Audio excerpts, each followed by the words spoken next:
각종 생산품과 원자재 등을 해상으로 운송하는 화물선은 우리 생활에 없어서는 안 될 중요한 운송수단입니다. 많은 양의 화물을 운송하는 만큼 화물선에서 발생하는 화재는 막대한 재산과 인명피해로 이어지는데요. 선박 화재 사고 통계에 따르면 지난 3년간 화물선에서 발생한 화재는 20건으로 전체 화재 건수의 13.7%에 불과하지만 건당 재산 피해는 가장 큽니다. 따라서 화물선 화재에 특히 유의하고 화재 발생 시 신속하게 대응해야 하는데요. 이번 시간엔 그 구체적인 대응 방법을 알아보겠습니다. 가장 큰 교훈은 실패 사례에 있다고 하죠. 먼저 두 가지 사고를 중심으로 어떻게 대응해야 하는지 알아보겠습니다. 총 톤수 52,422톤의 A호, 파나마 국적의 자동차 운반선입니다. 이 선박은 인천항에서 중고자동차 4,315대를 선적하고 울산항으로 항해할 예정이었습니다. 11번 차량 간판에서 누가 스모그 소리쳤어요.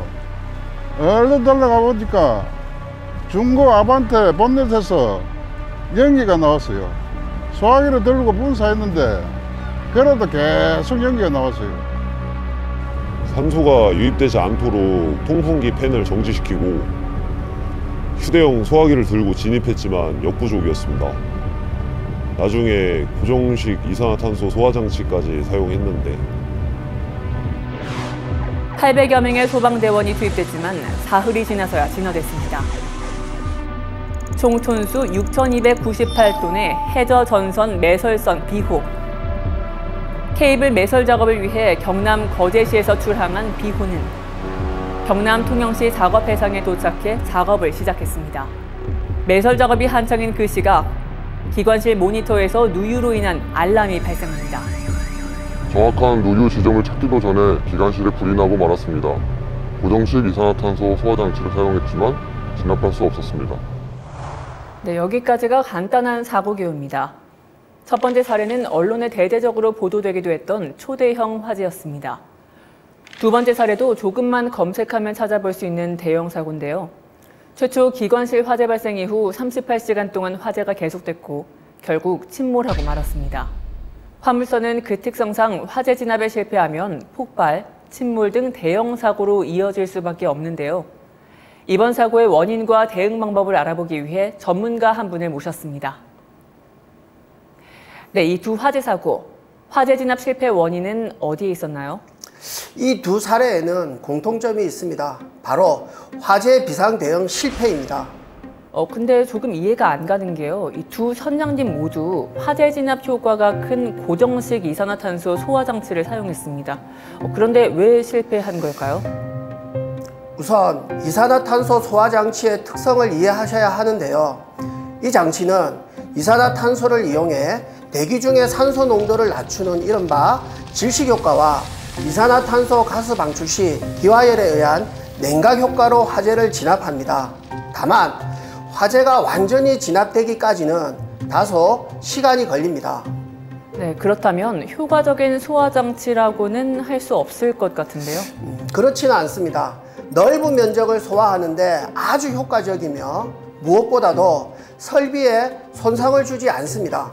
다만 화재를 완전히 진압하기 위해서는 밀폐를 철저히 하고 적절한 시간 동안 밀폐 상태를 유지해야 합니다. 네, 핵심 포인트는 밀폐였네요. 두 선박 모두 밀폐를 하지 못해서 대응을 실패했다라고 말씀하신 거고요. 맞습니다. 그리고 화재가 발생했을 때 흔히 이 방법 저 방법 다 써보고 마지막에 최후 수단으로 이산화탄소 소화장치를 사용하는데요. 그래서는 절대 안 됩니다. 휴대용 소화기를 이용한 초기 소화 작업으로 화재 진압에 확신이 들지 않는다면 즉시 통풍을 차단 후 화재 구역을 밀폐시키고 고정식 소화장치를 사용하는 것이 가장 확실한 방법입니다. 네, 같은 화물선이지만 고정식 이산화탄소 소화장치로 화재 진압에 성공해서 큰 피해를 면한 사례도 있습니다. 브라질 동부 연안 50마일 해상을 지나던 광석 운반선 S호의 경우 발전기에 노유된 연료유가 비산되면서 화재가 발생했는데요. 이 화물선은 빠른 의사결정을 통해서 기관실을 밀폐시킨 후에 고정식 이산화탄소 소화 장치를 작동해서 화재를 진화했습니다. 덕분에 25명의 선원 모두가 무사히 구조됐죠. 이처럼 이산화탄소 소화 장치는 사용에 대한 의사결정 시점과 사용 방법에 따라서 그 결과에는 엄청난 차이가 있습니다. 네, 그래서 준비했습니다. 고정식 이산화탄소 소화 장치의 종류와 사용 방법. 자, 지금부터 함께 알아보겠습니다. 이산화탄소 소화 장치는 저장 방식에 따라 저압식과 고압식으로 나뉩니다. 자동차선은 기관실은 물론 화물구역 전체의 화재를 진압해야 하므로 대용량에 적합한 저압식 이산화탄소가 많이 사용되며 일반 화물선은 주로 고압식 이산화탄소 소화장치를 갖춥니다. 저압식 소화장치와 고압식 소화장치 모두 사용 방법은 크게 다르지 않습니다. 방출 전에는 먼저 이산화탄소를 고농도로 흡입하면 질식 위험이 있으므로 사용 전에는 화재구역 외부로 대피시킵니다. 그런 다음 화재구역을 완전히 밀폐하고 소화장치를 작동합니다. 소화장치 작동 방법은 다음과 같습니다. 열쇠함에서 열쇠를 꺼낸 다음 마스터 컨트롤 박스를 엽니다. 파일로 실린더의 밸브를 열어 압력이 20발 이상인지 확인합니다. 모든 선원이 화재구역에서 대피했는지 통풍팬 정지와 화재구역 밀폐를 다시 한번 확인합니다. 이어서 연료유 차단 밸브를 작동시키고 모든 기계류의 작동을 중지시킵니다. 그런 다음 CO2 방출용 메인 밸브, 기관실 또는 화물구역 방출 밸브를 차례로 엽니다. 한편 방출 밸브 개방을 위해 레버를 내리면 타이머에 의해 30초 후 밸브가 개방됩니다. 이산화탄소를 방출한 후에는 이산화탄소가 화재를 진압할 수 있도록 충분한 시간 동안 폐쇄 상태를 유지합니다. 밀폐 시간은 제조사 가이드를 참조하셔야 하고 주로 24시간 밀폐를 권고하고 있습니다. 화재 구역을 개방한 후에는 잔존 불씨로 인한 화재가 재발할 수 있으므로 주기적인 화재 순찰을 반드시 해야 합니다. 화물선 화재 시 고정식 이산화탄소 소화장치 작동 방법을 알아봤습니다.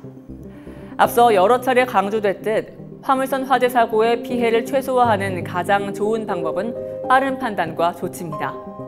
특히 고정식 이산화탄소 소화장치는 최후의 소화장치가 아닌 최선의 소화장치인 만큼 가능한 빠르게 사용하는 것이 핵심입니다. 오늘도 안전운항하시기 바랍니다.